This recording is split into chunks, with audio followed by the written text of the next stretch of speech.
Hello, dear travelers from around the globe. Hope all you have an amazing trips while listening this podcast. And now we're back with episode 11. And today I'm excited to introduce you my guests, Milad and Asal from Iran, who recently immigrated to Germany. Salam, guys. And please feel free to introduce yourself and tell your background maybe.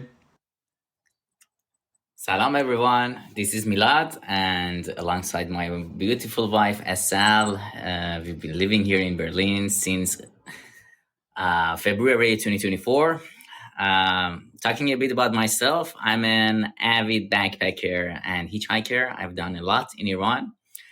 I come from a city southwest of Iran by the Iraqi border, where the temperature is usually 55 degrees or 60 degrees. So you might consider me to be a very hot person.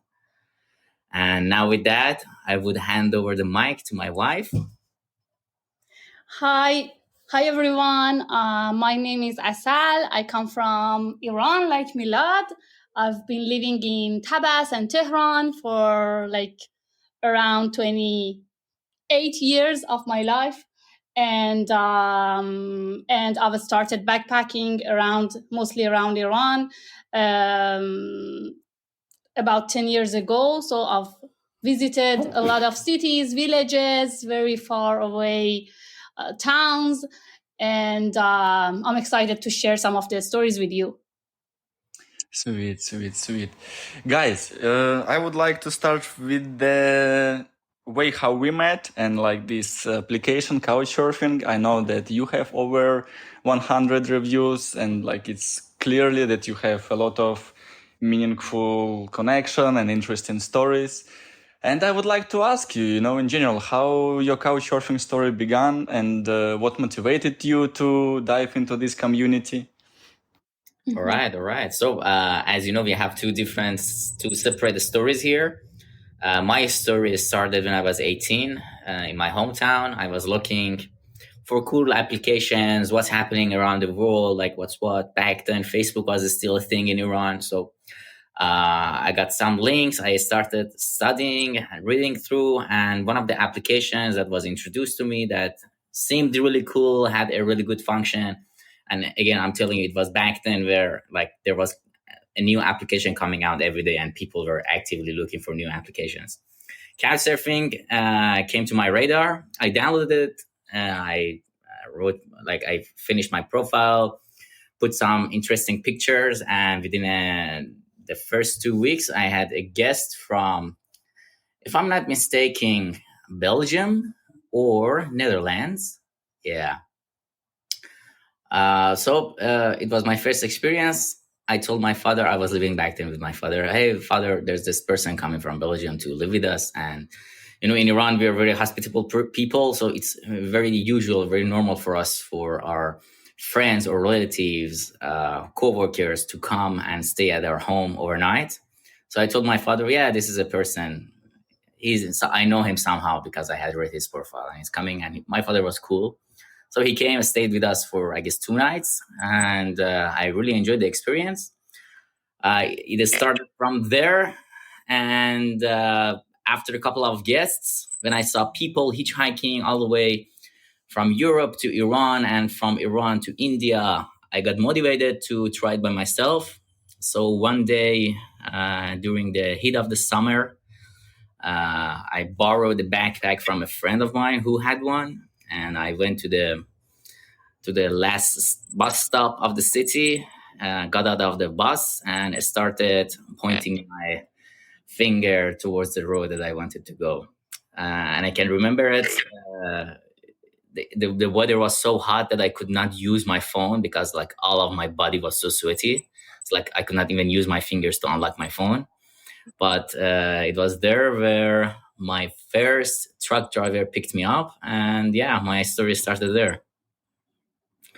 And it has been going on since.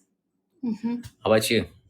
I don't remember exactly how I get to know Couchsurfing, but it was a challenge for me to start using it because in Iran, you cannot host people easily, especially if you're a girl. You're not supposed to host a boy or host a stranger at your house. So it's so something very strange, something very rare to do. And I was curious about getting to know other people. And when I get to know this application, I was like, maybe I can hang out or meet some people. So I started using it, and when I when I understood the logic of it, I was like, it's trustworthy. I can read the references. I can make friends. And I remember that my first guest was from Taiwan, a guy from Taiwan, and I didn't tell. I was living alone. Because I moved from my hometown to Tehran, the capital of Iran, so I could host, but I didn't tell any member of my family. So I hope that they do not listen to this episode, because up to now they don't have a clue of what I have done for 5 years in Tehran, and I'm not planning to tell them anytime. So I had my first guest. He was from Taiwan, really an adventurous person, and I could learn a lot from him. He was talking about his backpacking experiences, how he traveled all around the world, and it was really inspiring for me to also start traveling, to also push my boundaries, not to be maybe shy or afraid of doing something that I have never done. So I think Couchsurfing really helped me in that way, to start traveling and meeting new people and doing something just spontaneous, I would say. It's how it started. Interesting. And two completely different story. Yeah, you guys was right, and very interesting. I think Iran is usually isn't seen as a typical travel destination for many, right? And I also wanted to ask you something. I don't know, have you ever as far as you hosted a lot, and did you experience any misconception about the country through couchsurfing? I mean, can be good or bad. For example, many people don't know much, especially I don't know how it was before Iran, but nowadays, reputation of this news, and a lot of fear, a lot of misconception, how it can be. And I believe, again, as you also already touched, that as a girl, you cannot host. I mean, you cannot invite random men into your house, not even Iranian, if I'm not mistaken. Right. Just if it's not relative, right? So, have you did you see or maybe again as a host, you had kind of privilege to show the people, hey guys, look, this is our country like this, not what you might heard. Even though I assume that in couchsurfing is more open-minded people, and they still understand that country is not in use. Country is something different. That's why they was coming and experiencing it, right? So yeah, what can you say? So, there's a cultural aspect to it. In Iran, culturally, it used to not be accepted to invite, especially stranger men into your house. Throughout the whole Middle East, it's like that. You're not supposed to, a single woman, if a single woman is living by herself, she's not supposed to invite stranger men to her house, or vice versa. A single man is not supposed to invite stranger women to her house. All right, it's another way as well. Okay. It's a cultural, it's a cultural thing. But couchsurfing was here to, break lots of cultural norms. Even backpacking, even hitchhiking, they're all against the cultural norms in the world, right? So one of the privileges that we had was to get to know couchsurfing, to ask the question, why is the culture like that? Maybe in the past this was beneficial, but right now it is not. So we started to go beyond the red lines of the culture, of the society. And we are really happy that we did that, because right now we are sitting here because of couchsurfing. We got to know you because of couchsurfing, and Asal and I got to meet each other because of couchsurfing. So that's a very funny story. when I was backpacking, and I had a host in Yazd, in center of Iran. Asal had the same host at the same time, so we got to meet each other there. Both of you was guests, yeah, kind of. Yeah, both of us were guests there. It was like a movie, an Indian movie. Yeah. And over there, we got talking and we got to know each other, exchanged phone numbers, and after like a month or so, we got back in touch, and everything started from there. So we're really thankful from Couchsurfing and being able to try it. Still, Iran is a really good country to do Couchsurfing because it's very receptive toward guests. Hospitality is a very value, like has a high value in the society. So if you are hospitable towards other people, you are considered to be a good person. You're considered to be a positive person in the society. So it's the acceptance rate from hosts on Couchsurfing in Iran is much higher than I would say in Europe. Since that I've only had experience here since the last 7 months. But one thing that is for sure is Couchsurfing in general, especially in the hosting community, is a very male-oriented application, and it doesn't know any borders. It's the same here in Europe, and it was the same in Iran.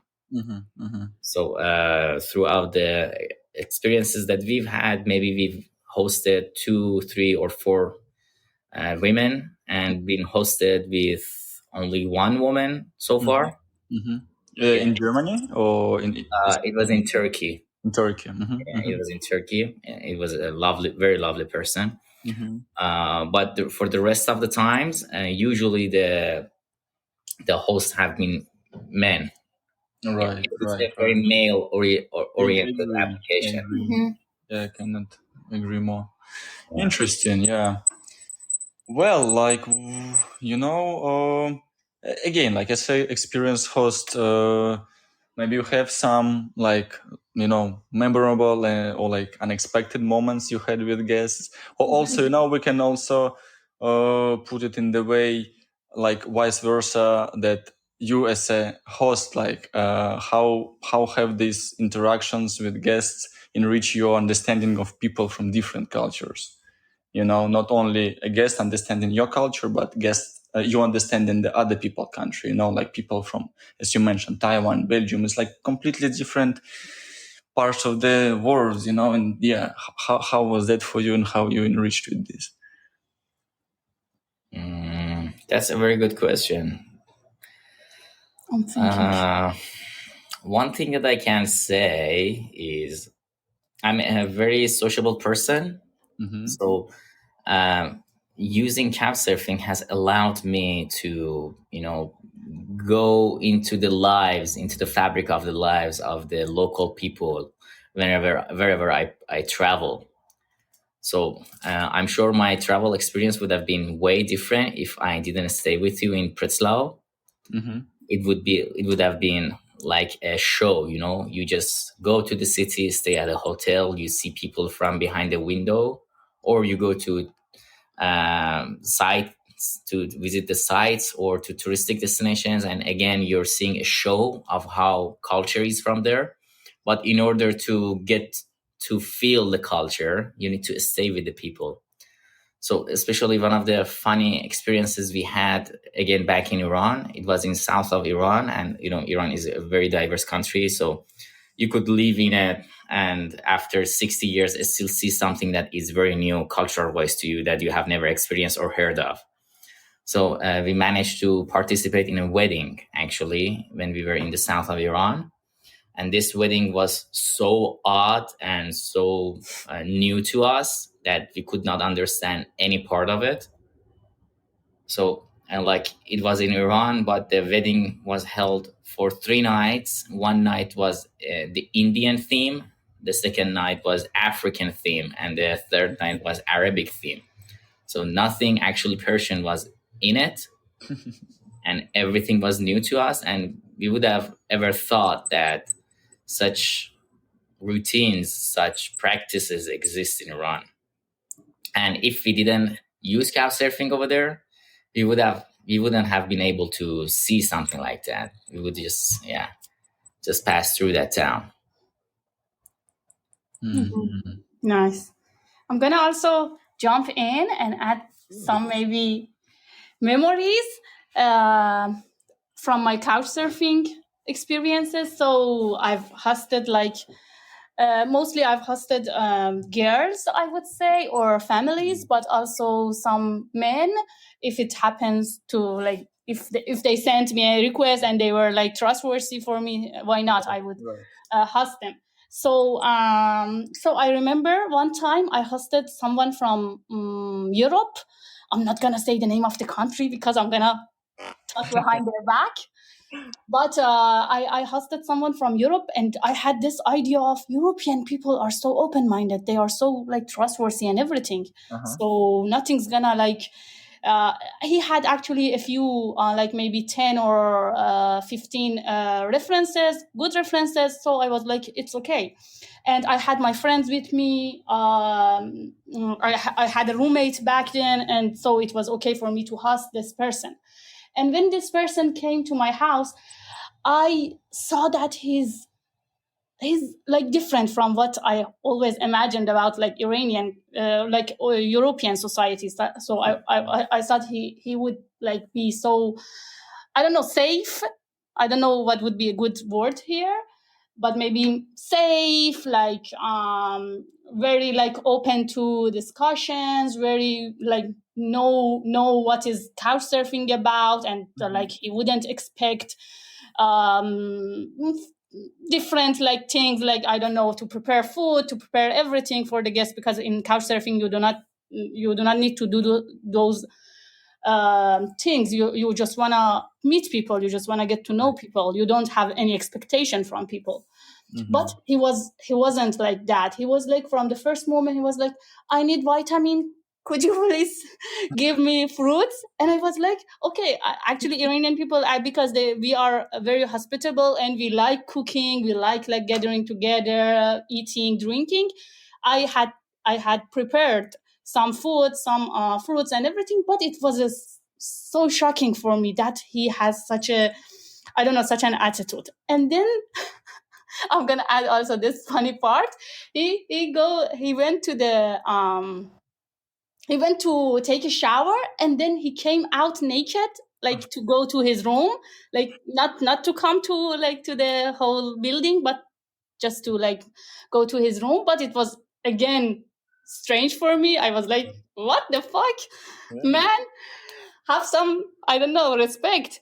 And it was really a negative thing for me to experience. Absolutely. And I was also, at the same time, I didn't want to tell him that I don't want you to stay in this house, because I was I don't want to be disrespectful or something like that. So I asked one of my friends, and we went out together with this guest, and we explained to him that something came up and we cannot stay with him anymore, because I started to be a bit suspicious about him. Right. So it was something when you take something so granted, you think, okay, it's the European society, it's the European guy. It's not like that, and vice versa. I mean, it was then that I started to question a lot of perceptions that I've developed about various societies, various cultures. So I think it was also a really insightful experience for me to do not judge people based on what I've heard on the media, or what I've heard from I don't know, third parties, I would say. So yeah, that's it. Do you have, Milad, anything? I think this is very important also to say. Yeah, nowadays we can laugh. Yeah, what the fuck, man? Went out naked, haha, he. But when you're on this situation, it's not that funny. And I think it's really important that you open up and say it, because we can be a little bit delusional and happy about travel, speaking here oh, here is good, this is our great experience. But also I think experiences such like this little bit dodgy or a little bit unpleasant. And I think it's also, I had some kind of random experiences, and it's also learned me to put my boundaries. And I think again, for you as also for a woman, it's even maybe harder and more important, and maybe you face it, unfortunately, kind of as Milad said before, like like this society, this kind of community is more males. So like even toys still lesson, and again, like lesson to don't judge people like from where they are, like they can be from like so random country and can be absolutely amazing people, or can be from this country when you listen in these medias, but this person is not a country, like, and if a person is fucked up, it's fucked up, doesn't matter where it was born. And I think it's also important thing, even though it's not easy thing, and I think I discussed with one of my guests to put the true reference on Couchsurfing, even though it might be difficult, and we can, I don't wanna make person upset or something, but I think it's really important to say, hey, like, no, like this person, like this, like that, I'm not really happy about it, and so others will be helpful. So for example, in my case, I put like something like to my host, like what did I put? I said something, read carefully his profile. Something like, I didn't put like that man is shit or something. I put that everything was nice, but read careful his profile and something. I phrase it like this. And then somebody pinged me, like after some time, like randomly pinged me, hey man, like I'm going to this city. I saw you put reference. What did you mean there? And I say, like be ready that this man will offer you like a feet massage and be naked and everything, like this nudity thing. Did he offer you foot massage? Yeah. It was my experience. and I was like, and the man was like, oh really? Thank you, man, to share it. I was like, so I kind of was helpful to somebody so randomly, but somehow it was helpful. And again, it was not bad if you say to this man again, like, no, like I don't want, like, thanks, man, I'm not into this. He will not do, like, come on, like he doesn't want to be punched, right? In girl way, it's a little bit, again, different situation. However, punch is still punch, but again, like, let's don't go to this topic. But so like if you say no, he would understand. He's normal, but like still, like he was like, here, there, like trying to approach, so. Something like and that. on Couchsurfing, it is very important to like also listen to your gut feeling, because it's like it's not only about their references. I mean that person had some references, some good references, but still, when I saw that he is not respectful and I was like embarrassed or suspicious, I was like, no, it's not okay. So I need to like tell him I need to do something for myself. And where I come from, in Iran, you girls are like always need to be well behaved, need to like hold their tongues, need to be shy, need to, I don't know, respect everyone, like put everyone else before themselves. So it was very difficult attitude for me towards a guest to like tell him that it's not respectful, it's not okay for me, and I cannot like host you. So I think it's also very important that when we see such red flags, such type of behaviors, we have our courage to like speak up and to tell that it's not okay for us. Just totally, it's not okay. Totally, yeah. Wow, yeah, but this is important. I agree. Well, I wanna jump into something else, deep into Iran, let's say. I know that both of you, and you already mentioned good memories. That you traveled a lot around Iran. And I would like to ask you in general, how would you describe this experience of exploring Iran? Because again, the country is super diverse and culturally, and landscapes differently, north, south, food-wise. Like if you can share some hidden gems like that travelers could use, or like, something not just so typical, feel free to. So for the hidden gems, they need to contact us Good. or Right. host us. Right. So please Yeah. do so. I will share your links, in the description. No No, worries. I'm just joking, but I can start, and Milad, maybe you can join me. So I like Iran very much. It's like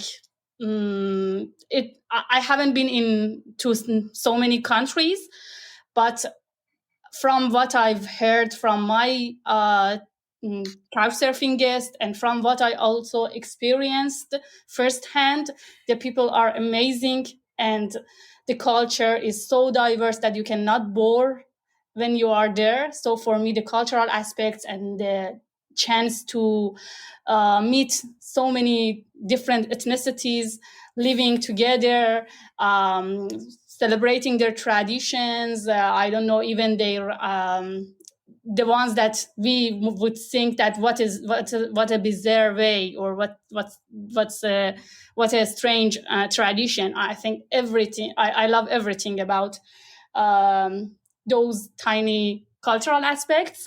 So for me, the most important, the most interesting part of Iran is south, because it's a blend of like good, amazing nature, amazing people, amazing food, and amazing traditions.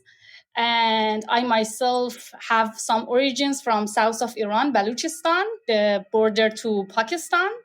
So I like that area a lot. That area, like, hasn't been recognized by the media, by people a lot. So like when you talk about south, most of people know Bushehr or Hormuz or Bandar Abbas, but like few travelers go to Baluchistan.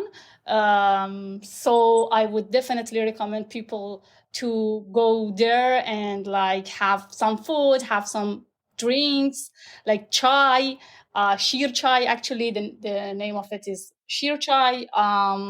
So it's a great land to visit. I also like to recommend visiting Kurdish area and Lor area. Lor? Okay.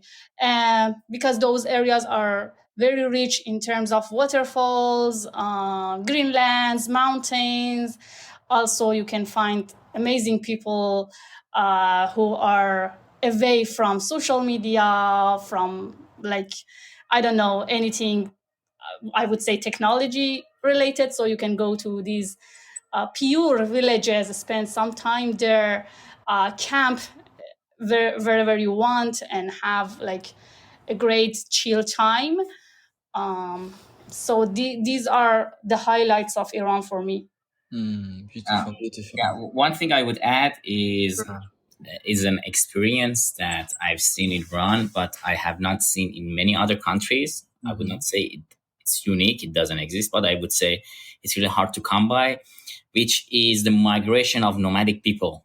There are still nomadic people living in Iran, genuine nomadic people who have cattle, who have herds of sheep and goats, and move based on the seasons from one region of the country to the other region. And usually the movement that they do is through mountain regions, through not with the roads or trucks or trains. They actually manage the herd through mountains, through passes, through valleys, and like cowboys need to be careful about where the sheep are going and pass rivers and I don't know, canyons and stuff. There's the possibility of booking tours to accompany these people, so it would be like a natural track that you would take here, a backpacking track, a trekking trail that you would take here, that goes through a couple of villages and through a couple of I don't know, lakes and rivers and mountain ranges. But the difference is that this one is not for show, because trekking is something for show. You do it for fun, It's an activity, it's a sport. But over there, it's actually a way of life. So lots of traditions, lots of practices are also included. So if the if you're going to go across the water, and the head of the group says the white goat has to go first, there's a reason behind it. There's a story. There's a mythology behind it that he's going to explain to you, and you're going to get entertained throughout the whole day thinking about that mythology. Or if they say on Tuesday we would not move, we would stay here and we would pay respects, there's also a mythology behind it. So there's lots of culture hidden behind this. And you could see people who have done it their whole life, so their body is attuned to it, their way of life is attuned to it, and usually they're not using high-end gear, they're using handmade old gear, transferred to them from their forefathers, that actually work really good, but is not necessarily the cutting edge of the technology. So this is an experience that I think anybody going to Iran and anybody who likes trekking should try in Iran, definitely. And the diverse natural climate of Iran allows you to experience so many different climates at the same time, which is not necessarily possible elsewhere. So you could experience sand dunes and ski resorts within the same day. I wouldn't say it's unique, but I would say it's really hard to come by. So that's something that is highly recommended from my side. Wow, man. This, like, I have goosebumps, when just thinking about it. What part of Iran is it? Or you can find it everywhere? It's mostly in west and southwest where the nomadic tribes live. So Iran is actually surrounded by two mountain ranges. One of them goes from southwest to northwest. The other one goes from northwest to southeast. So it's somehow surrounded by these mountain ranges. And it's usually there where the climate is more agreeable towards farming and towards cattle herding, whereas in the lower parts, the climate is usually hot and dry. In the mountain ranges, it's mostly cool and humid. So you're able to farm and you're able to follow the rainy seasons. So when the summer comes, you move to the lower areas where there is vegetation, where there is rain and it's not too cold. And when summer comes, you move to the higher elevations where during the summer still rains are happening and there are still fresh herbs and grass for your cattle to feed. That's the reason why they move on a yearly basis. Nice. Wow. Cool. And like, what can you say in general, like, for people who are unfamiliar with Iran, like, about the safety, like, or like, I don't know, maybe some advice about cultural sensitivity while traveling there, or like, I don't know, like some like specific like local practices like that traveler should be aware of, you know what I mean? I'm gonna skip through what people can find with a simple Google search. All right. Yeah, I would go to things that are not usually mentioned or are hard to come by. One thing that I would say is try not to stand out a lot, because if you stand out a lot, usually it's a place where not many tourists go at any given time. So if you try not to stand out a lot, you have a better trip, because less people are going to approach you, less people are going to ask you for your Instagram account, less people are going to invite you to their homes. That's actually something that really happens a lot. You're going to get invited to homes. I did, even as an Iranian. And you're less noticeable by the police. So it's actually illegal to host foreigners through Couchsurfing in Iran. And that's actually the law. People are only allowed to stay at hotels, Iranian or non-Iranians. You're only allowed to stay at hotels where they have like these, like you're registered with the government.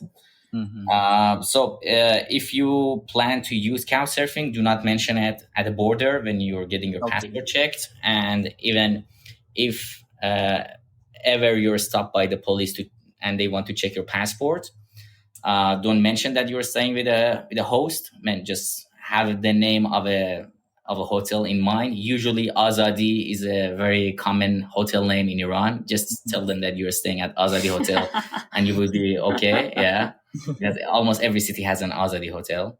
Okay. And then you would be good. Security wise, I would say it's not more secure, it's not less secure than any normal European country. I would say theft happens, hit and runs happen. Is it hit and run when they steal your phone and then run away, or is it with the car hit and run? I don't know. Like burglaries happen, usual things happen, but they also happen here in Berlin. They happen. I'm sure they happen also in Breslau, but not very common. So as long as you take normal precautions, as every traveler should do wherever they're traveling, you would be okay. And yeah, I would say that's it. What did you? Sorry. What did you mean with stand? How you say it? Stand away, stand out. How you say? Yeah. So standing out. I mean, like, what does it mean? One thing that is common in Iran is for people to approach you, ask you especially if you're wearing a large backpack, people would approach you. So in the Middle East, the culture is very different from Europe. In Europe, people are usually minding their own business, and in the Middle East, people are usually looking for interesting things to pay attention to. So that was actually a cultural shock that we experienced here. So like in Iran, it's very common to talk with people that you're sitting bus, you're sitting with them in the car, or you're sitting with them in the subway. It's very common to start the conversation with them and enjoy their company until you are at your destination. This is very usual for us, but I'm sure this is not very usual for European people, and it can become tedious if you have to do it every hour of every day. I see. So if you're wearing a large backpack, if you're standing out a lot, that people are able to recognize you as an interesting person, they might approach you, start the conversation with you, offer you tea, offer you water, ask to exchange contact information, especially Instagram accounts. If you're up for it, then go ahead. You're going to have so much fun and you're going to have an amazing day, and you wouldn't notice when night turns to day and when day turns to night. But if you want to mind your own business, try not to stand out a lot. Or if you do, whenever people approach you, just say, no, sorry, I don't have time to do a conversation with you. Yeah. Do you have anything else to add? Yeah, do you want to add something? Maybe if you're visiting Tehran, be cautious, or I don't know, big cities like Tehran and Mashhad, be cautious about cars crossing the streets. It's like a different experience, so no one follows the law, and so it could be a bit dangerous, I would say. But other than that, I think everything is fine. I have traveled a lot. I've even traveled alone, hitchhiked alone, so nothing bad happened. The difficulty maybe would be that people would ask questions, why you are doing it, why. So people are curious about this type of traveling, and especially if you are a girl, they would be more curious. So you need to prepare yourself to answer those questions. Yep. I see. Interesting. And actually, yeah, you also touched the like hitchhiking, and I would like to open it more. I think both of you, experienced a lot of hitchhiking around Iran, and maybe in general. I don't know if somewhere else you did it, but yeah, do you have any like interesting stories or some highlights about that way of traveling and exploration of the countries? Yeah, sure. Just one thing to add. Again, I'm sure people can find this with a simple Google search about Iran. But in Iran, almost every car is a possible taxi driver. So when you're hitchhiking, make sure before getting in the car that you're clarifying this with the driver that you're not going to pay.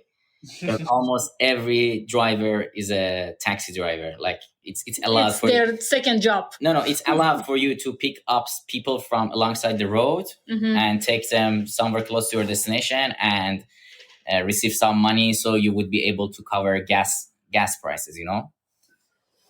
Think about it as somehow a knockoff copy of BlaBlaCar, but Yeah, like BlaBlaCar, but without application.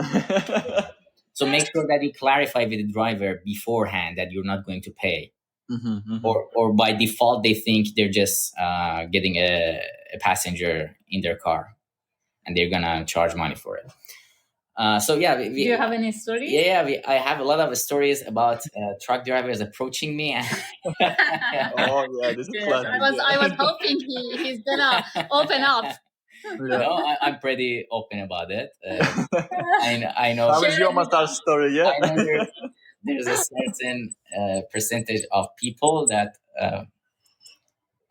how would I put it respectfully, that are also along truck drivers. There are a certain percentage of people who are homosexuals, and it is, since homosexuality is not very open in Iran, and it is really frowned upon. It's actually illegal in Iran, so they're not very open about it. So sometimes when I have hitchhiked, I have been picked up by homosexual truck drivers, and I think it is a very common practice for them that they pick up other homosexuals along the road, and they're gonna have a let me tell it the way Borat says, a sexy time with each other. Right. Borat would put it. Yeah. So I have been picked up by those people, and like we've driven for a certain amount of time, talked to each other, stopped for food, and then I have been approached that, would you like to have a sexy time? And I have told them respectfully, no. If this is a deal breaker for you, I can get off your truck. And they would usually say, no, that's okay. Let's just continue going on. That has happened twice or three times for me. But aside from that, the rest of the truck drivers were very respectful people, very interesting people. And something that is really common in Iran, I don't know whether it is still common within the young generation, but within the older truck drivers, it's very common to smoke. And how do you put Opium? it? Opium, yeah. The milk of the opium. It's really common to smoke opium, like during riding. Yeah. It's their type of weed. It was consumed when weed was not very prevalent in Iran. Man. Yeah, so smoking opium is really common between truck drivers, and I have been asked many times, because I'm usually in the passenger side seat. They would usually ask me, give me some money, please go to that shop and tell them to give you black candy, and I would get them, bring it back for them. And the way that they smoke it in Iran is that they usually have a travel stove that they would light up even in the car. They would put a metallic rod on it until it heats up. Then they would hold the black candy with a pair of tongs, put them hot, glowing metal rod on it, and inhale the smoke that comes out of it. And all of this happens while they're driving. What the fuck? Imagine holding the gas, holding the metal rod, holding that pair of tongs, holding the steering wheel, and some of the trucks have two sets of two sets of gear shifters. Not only one. Not that they are not automatic. Not that they have one gear shifters. They have two gear shifters. So imagine juggling all of that while you wanna and having sexy time with the guys. And also thinking about having sexy time. And also, going through mountain ranges, which usually the roads are very mountainous in Iran. Multitasking, you see, this is a skill. Yeah, very highly skilled. Yeah, they are very highly skilled. Oh my god! Wow, I was carry more of this thing. Really interesting for me. Each time I would ride with a truck driver, either the stories that they had or either things that would happen along the road were really interesting. Yeah. But I would say most of the cars that picked me up while hitchhiking in Iran were normal cars, like sedans or like, I don't know, Peugeots or things like that, Toyotas. Mostly 80% of the time is those cars, and people are very. It's really easy to hitchhike in Iran, like 10 times easier than in Europe. Yeah, I can imagine. As long as you can explain it to people and they accept to it, it's really easy for people. People even go out of their way to like deliver you to the location that you want to. Right. Yeah. And for you, Asal, how was like also this safe part of hitchhiking in Iran as a girl? And I don't know, did you hitchhike alone or like with friends or both of you guys together? How how it was this part? I think for like longer trips, I had usually like hitchhiked with another friend. Like I remember I had travel mate, and we just traveled a lot together. But sometimes, yes, for maybe short routes, I was traveling alone, hitchhiking alone, so there was no problem for me. I just tried to like again go back to my gut feeling. I think this is the way you can like know for sure that if it's gonna be a good experience for you or not. So I don't remember any bad experience actually most of the time, because I also most of the time travel to like center or south of Iran. Those people are the most hospitable people, and they have this culture of respecting women a lot also.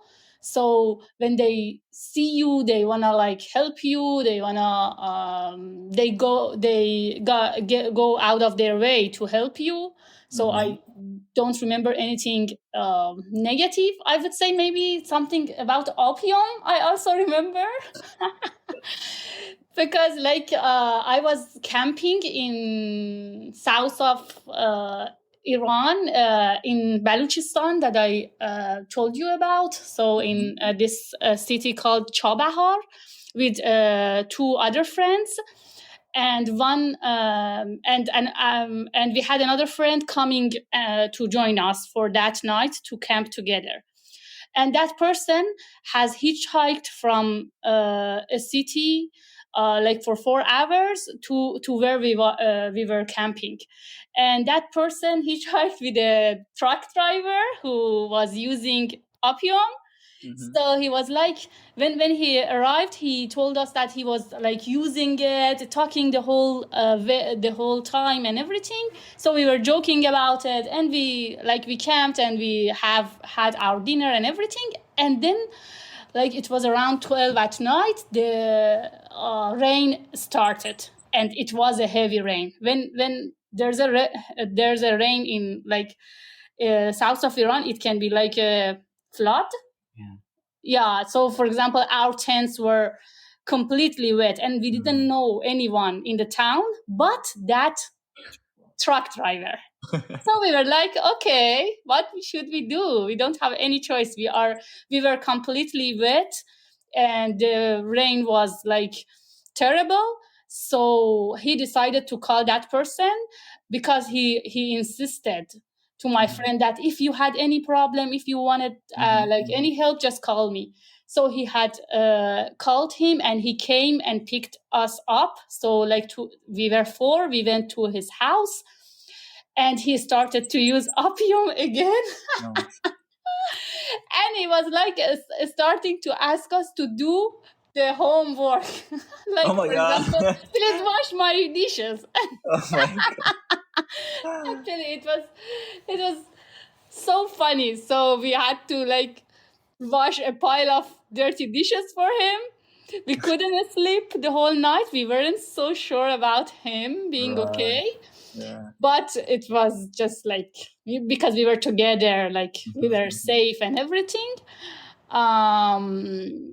So usually when you hitchhike, you get to know like a lot of details about people's lives, and most of them invite you to their house. I remember like being invited to a family in south of Iran, and I stayed with them for 2 more nights. I went with them to the sea. We went together to like wear their traditional dresses. So they had like 8 girls. So we started to like chat, talk, and everything. And I think I'm still in contact with them because they are so like warm-hearted, so like hospitable. So I think hitchhiking is also a good option to do in Iran. And I know that in Iran, it's kind of against the law that men can touch a woman, like in general, sexually, not sexually, right? And like, so like, does it, like in your opinion, make the hitchhiking and in general travel around the Iran, like for women, safe? Like does the majority men follows it, like in general, respecting it? Because you mentioned something about respect as well. How do you feel about it? What is your opinion? So usually, because like a lot of people in, I would say in majority of Iran are like religious people, and they follow the laws. They don't want to disrespect like women, or they don't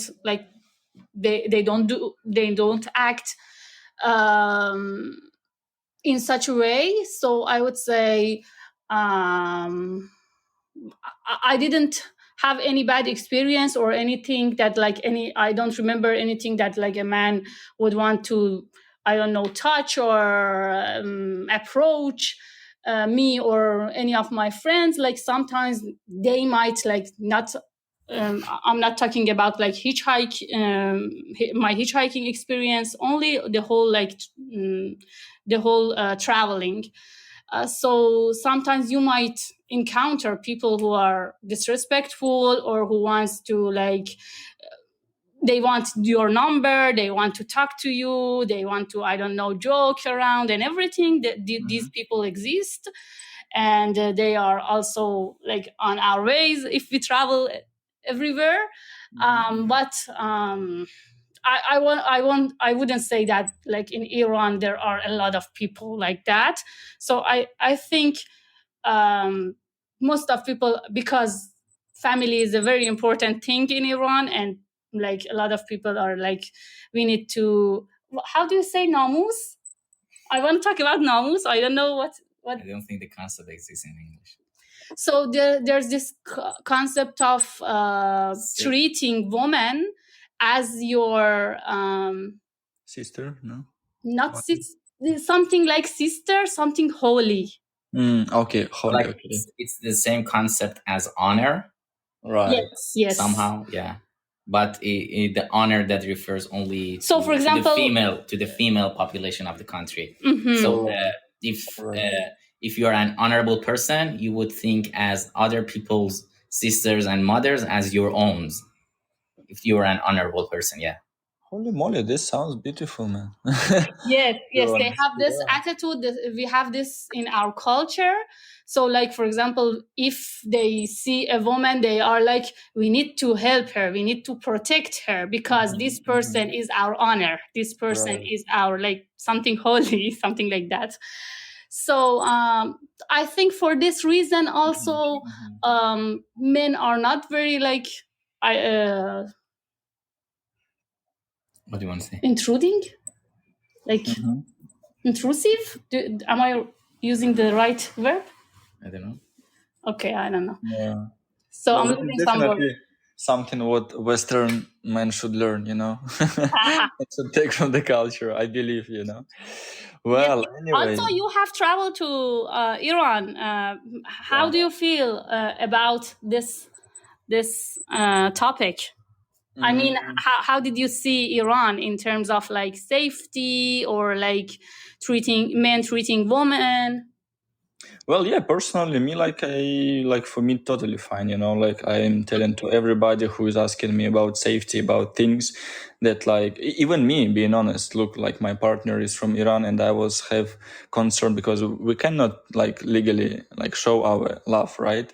In Yes. Iran. And, but even though like, I was surprised that like we could still hold hands, like she was saying me, just be sure, don't be hesitating, like, so everybody will think that we are wife and husband.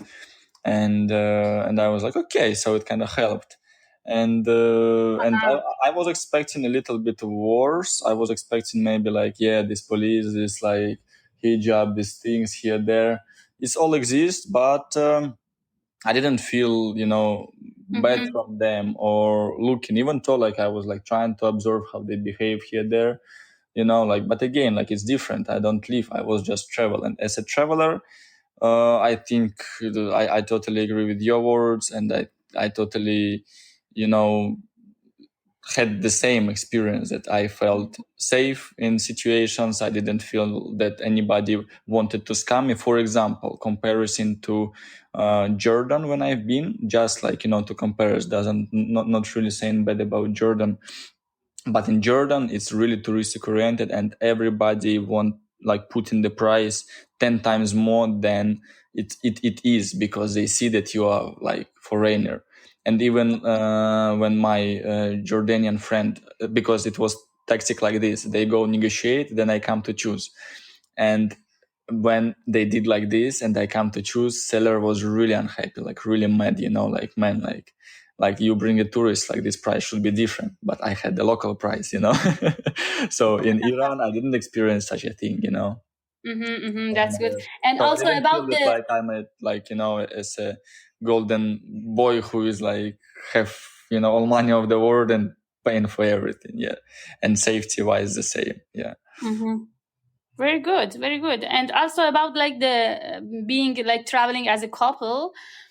So I think I don't know, but I think culture wise, Iranian people are open to like seeing like couples holding hands, like being together and everything. Especially in like big cities, it's so much common.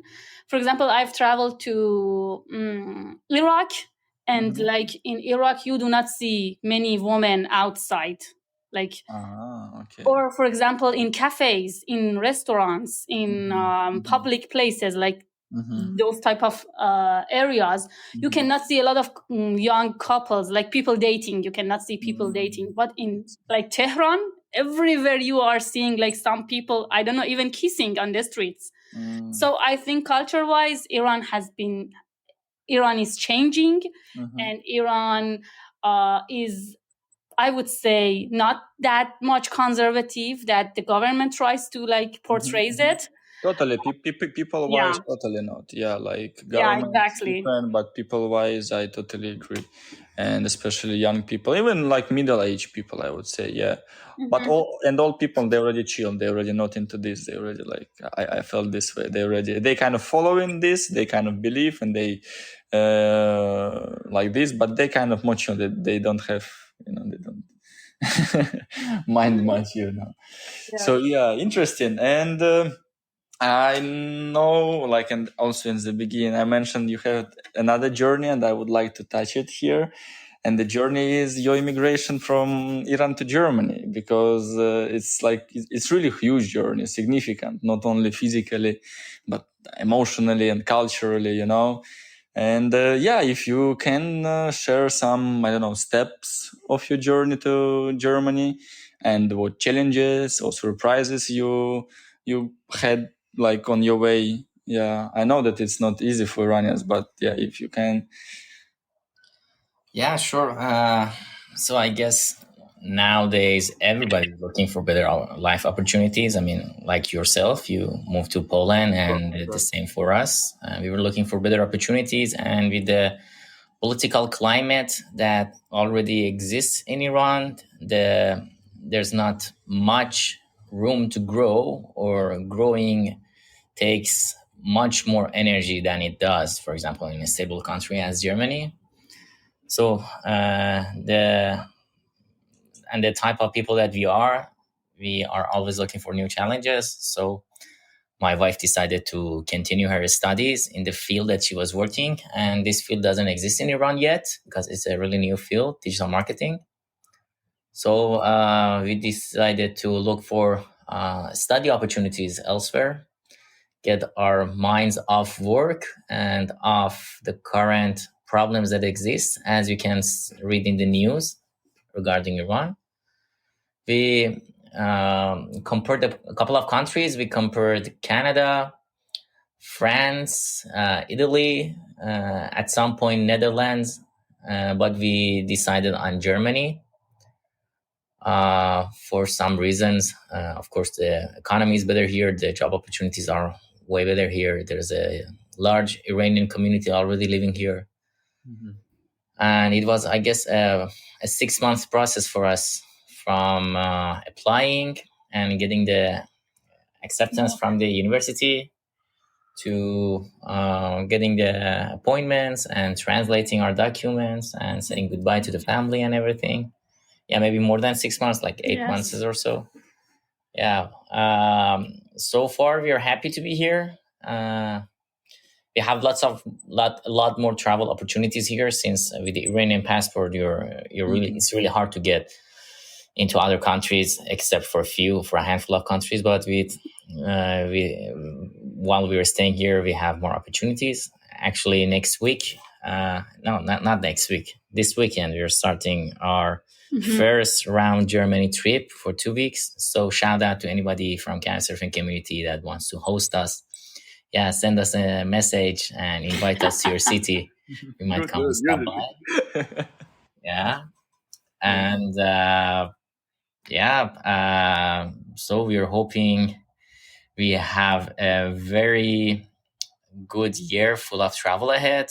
We are not sure yet how the winters are here. Winters are not really big of a deal in Iran.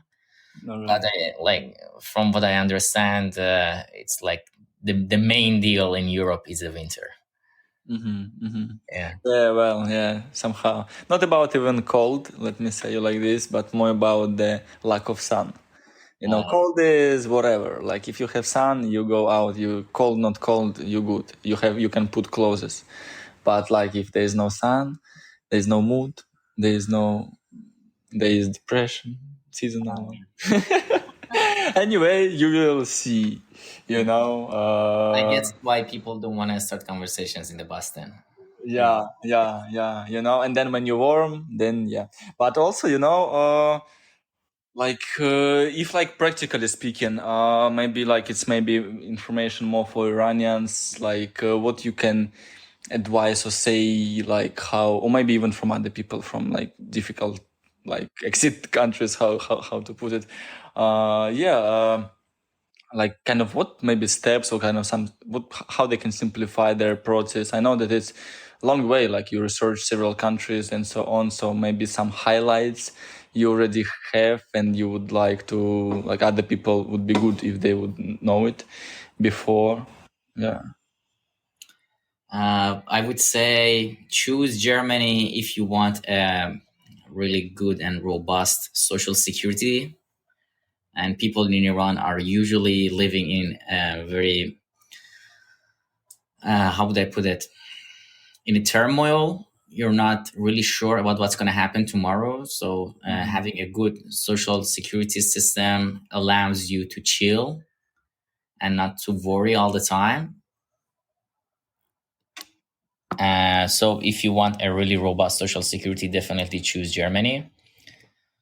And it's really close to Iran. Like it's a 4-hour, 5-hour flight to Iran, and it's really cheap. Like if you book it ahead of time, each way could cost you as low as 100 euros or 150 euros. So it's really good to stay in touch with the family. And nowadays, with the new laws that they have enacted, if you find a good job that qualifies you for a blue card, you're able to bring your whole family here really easily. They can live here alongside you, so you would have the benefit of living with your family at the same time.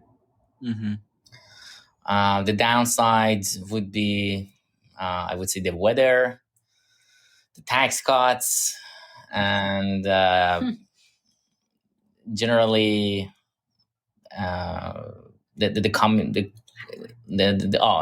definitely the language, yeah. Oh yeah, language is it. Definitely language, yeah. But still, doesn't matter wherever you want to live, you have to learn the language. I mean, Absolutely. just because you've learned English in your childhood doesn't mean that like living in England or Canada is easier. Yeah. Indeed. Yeah. And in general, or maybe Asal, you want to add something? Maybe I can talk a bit about the process because you also asked. So I think so for me the difficult part of immigrating to Germany was to decide to leave my country. So I wasn't sure about it because I was already immigrated from my hometown to the capital of Iran to live and work and everything. So I've built a life over there. I was working as a marketing specialist for more than 7 years. So it was pretty difficult for me to like leave the country, and I have a big family, very nice family over there. So emotionally speaking, it was such a huge decision for me to leave Iran.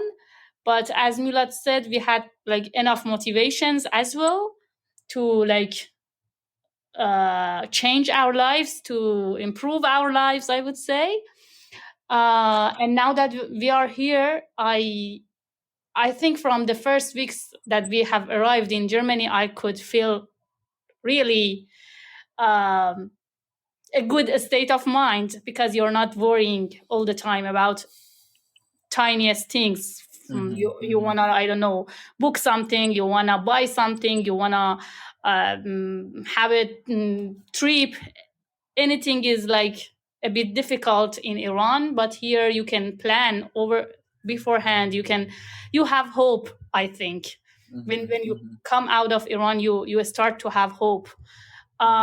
So, and regarding the process, I think it really depends on the speed of the person. So if you like, you're most certain that you want to leave your country, you just need to start that, because we got the student visa, we started with the university, we wanted to do a master degree because I didn't want to like go for further studies.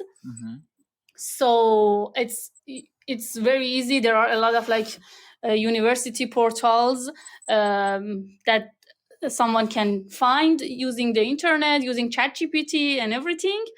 And then you just need to like prepare the documents that are usually like your university and high school degrees, your transcripts, your like CV, motivation letter, things like that. And after you apply, actually for Germany, it's a little bit difficult in Iran because you need to have appointment through the embassy, and it's a bit difficult to get appointments. You need to be patient, but one way or another it happens. And then when you have your appointments, the interviews and everything is so smooth, and you just need to be patient and just go do everything step by step. And then you can like have your visa and enter the country. And so I think it's not a difficult task to do. Maybe the most difficult part would be like the decision itself. Thank you. Cool. Nice. Yeah. And how like this, cultural shift from Iran to Germany affected you both? Like, and in general, how do you like? What are some of your biggest difference you already noticed in terms of like social energy, community interactions, and daily life in general? I think in Iran, we had more parties. Really? Then Berlin? Yeah, exactly. Because How come? yeah, because we didn't have any other option. You need to party. All right.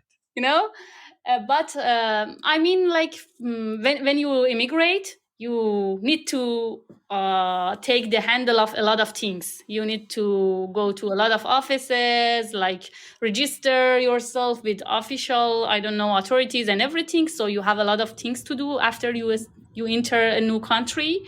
And like you start to worry about like language, I don't know where to buy this thing, and where, I don't know, how to save and everything. So there are a lot of information out there, and you're bombarded with a lot of information as well. So it's you start to pay attention to those things, to those tasks that you have. So I think because we are newcomers, we have a lot to do. Mm-hmm. So we don't have enough time to party. So maybe that's, and also we actually lost our friends. We had a lot of friends in Iran, and now we are newcomers. We started to make friends, but still it's a short time for us. So I think that the only thing that I missed is my friends, is partying over weekends with my friends and my family. Other than that, I think we really enjoy the culture and the lifestyle we can have here, because we are both vegetarians, and in Iran you don't have a lot of options if you're vegetarian. But here, especially in Berlin, it's amazing. You can find a lot of options. You can test out a lot of new foods, new cuisines. So I like it very much. And I like that people go to parks, chill, like have time for themselves, follow their hobbies, follow their interests. I think this has been something that we couldn't do, or we couldn't like focus on before, but now we are trying to make some time to chill, to relax, not think about, not worry about the future and everything. So for me, it's been a huge difference. Okay. How about you, Milad? How about me? I would say we have substituted our friends with the bottle. So the bottle is now our new friend. Yeah. I don't miss not having to make my own beer and my own wine, because it was a really Tedious. time consuming, and tedious thing. Not having to siphon every week or so. Uh-huh. Yeah, but and the one thing about having less parties here is because in Iran usually the parties start from 7 or 8 and they're finished before 1 or 2. Here the parties start like after 11. It's Thursday and finish on Monday in Berlin. Yeah, and they start at 11 and finish the day after. Yeah, yeah. you still have some time to get used to that. Yeah. So you party animals, huh? So I think Berlin is good. You just need a little bit time to get your routine done, and you will find out. Just be careful. This city is dangerous, you know. Nice. And I know, like it's still a short time, but you haven't visited Iran since you came to Germany, right? We wanted to go like the 2 weeks that we had off. We wanted to go, but the tickets were so fucking expensive. Seems like everybody starts traveling in August. August. Yeah, man. August is August, you know. Yeah, it was a really bad decision from our side to get time off on August. Next time you will change it. But you know what I want to ask, like, is, after relocating, in general, like maybe conception of home, like, did it change? Or like, do you feel in yourself that you kind of, like the place you belong to is also kind of changing? Like, you know what I'm trying to ask? That's a very existential question, man. That's so deep. I don't know what to say. I think the concept of home for me has started to fade away like 10 years ago, when I decided to move out my hometown and live by myself. I mean, it wasn't something usual to do. And like I had my fights, my struggles with my family. So, and and I started to like actually question, why do I need to belong somewhere? Why do I need to belong to, I don't know, something certain? And I would always love to be free of this concept. I mean, I don't like how this concept make people separate from each other. Like, I mean, I mean, it's a good way to identify people. It's a good way to understand each other's point of view, each different like lifestyles, perspectives, and everything. But it's not a good point of view for you to stick to it, to just like stay where you are because you feel belong to that area, to that certain type of thinking and everything. So for me, I think this concept has started to fade away for some years, and now that we've moved to Berlin, I don't feel like that I missed home or something like that. I feel like I can build home whenever I go.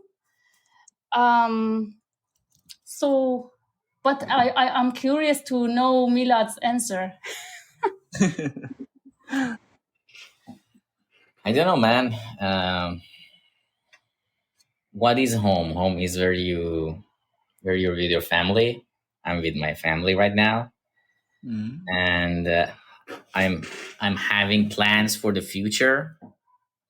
So I guess as long as you're busy, you're happy, and you're with your friends, you can call wherever home. Still, you would have nostalgic feelings about the past, and you would have that about anything in the past. Like you could have the worst ever experience somewhere, and you would feel nostalgic about it.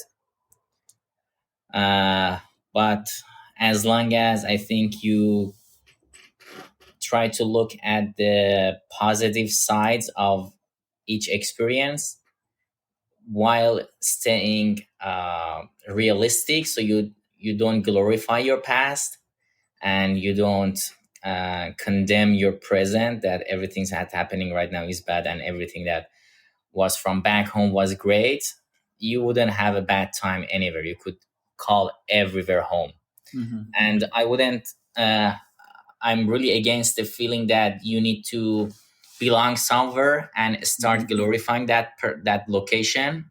It prevents you from moving ahead. It prevents you from experiencing new things. So that's an attitude that I learned from many of the travelers that they have hosted, especially young people, that they tend to live in different cities or different countries for a couple of years if they have the opportunity.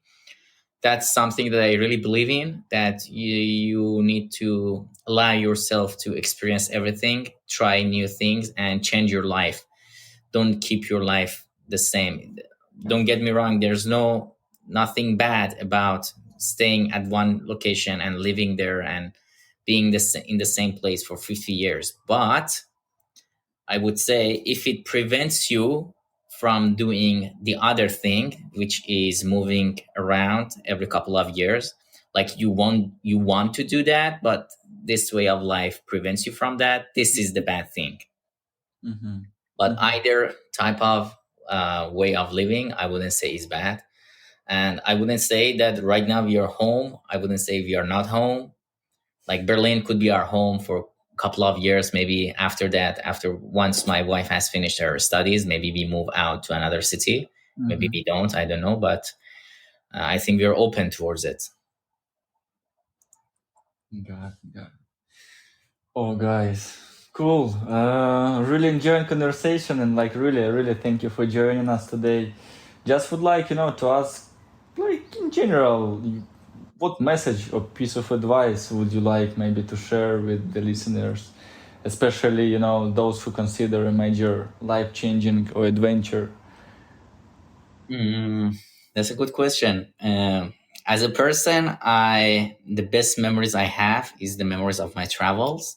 The best things that have happened to me were during my travels. And there's a gut feeling inside of me, like my primitive sense that wants to tell me to travel less, stay home, rest, chill. But I keep telling to myself, don't listen to that feeling. Travel. Maybe it's hard. Maybe it's gonna cost you. Maybe you have to stay up longer. Maybe you have to endure some cold weather, hot weather, hardship at any time, or from of any format. But it's definitely worth it. So push yourself to do more travels. I'm sure you're not gonna regret it, and it's gonna be the best things that you're gonna remember when you're 60 or 70. The best things that you're gonna remember are the memories of your travel. Beautiful. Beautiful. You said something nice. I cannot say something better. So how can I say something worse then? So I can. I think I would also have the same advice, or not advice, but message, because for me also, like, traveling has helped me a lot to push my boundaries, to be bold and do what I think I want to do. So I think I would tell. I always tell my nephews and my nieces to travel, to not to be afraid and everything, because I think it gives you so much power. I mean, inside you, and especially I would say, I'm gonna talk for my gender, especially if you're a girl in Iran. You have so much pressure on you, and so you always think that you cannot do many things, you are not allowed, you do not deserve, I don't know, a lot of experiences. But it's not true. It's just something preventing us, and we need to, like, just say no to those thoughts and go out and see the world. Thank you for sharing. Nice words, beautiful, and thank you for inviting us. Wow, yeah, really interesting. I wasn't supposed to talk so much. Yeah, like then I was like I grabbing even, the microphone. Yeah, make me think. Well, guys, I wish you, amazing upcoming trip around Germany, and and also I would like to ask how people can connect with you or follow your travel adventures to Germany or to any other destination where you will go. So I have a YouTube channel and Instagram, but it's in Persian language. So I think the YouTube channel won't work for people who does not speak Persian. But my Instagram, since it's like videos and photos, that it might be like maybe interesting, but maybe also our Couchsurfing would be a good option.